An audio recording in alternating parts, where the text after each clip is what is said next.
होई पूजा पाठ हो। साल भपयावे सैया सुन नवरात हो। घरवा में 9 दिन असो होई पूजा पाठ हो। गंगा जी के जलवा से धोएब चरनिया, गंगा जी के जलवा से धोएब चरनिया। जाके चुनरी तू ले आ दह ए सजनवा हो। घरे अपना आई है महारानिया। जाके चुनरी तू ले आ दह ए बलनुआ हो। घरे अपना आई है महारानिया।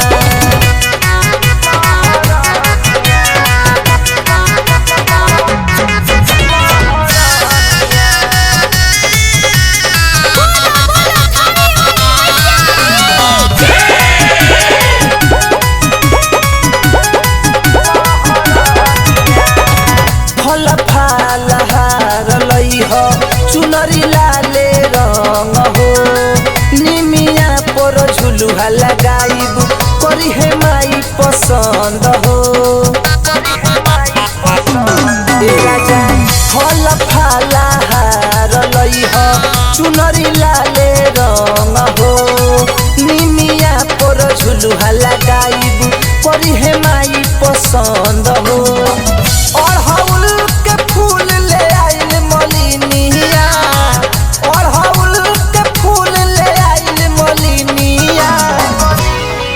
जाके चुनरी तू ले आ दह ए सजनवा हो। घरे अपना आई है महारानिया। जाके चुनरी तू ले आ दह ए बलनुआ हो। घरे अपना आई है महारानिया।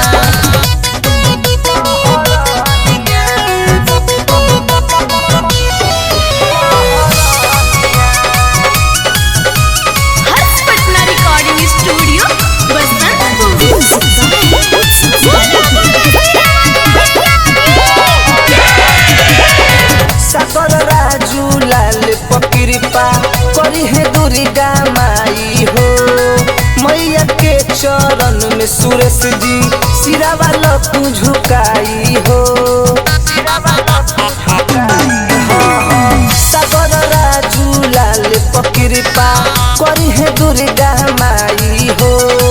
मैया के चरण में सुरेश सिरावा लपू झुकाई हो। संगे बैठल जाई दुनु परनिया, संगे बैठल जाई दुनु परनिया। जाके चुनरी तू ले आ दह ए सजनवा हो। घरे अपना आई है महारानिया। जाके चुनरी तू ले आ दह ए बलनुआ हो। घरे अपना आई है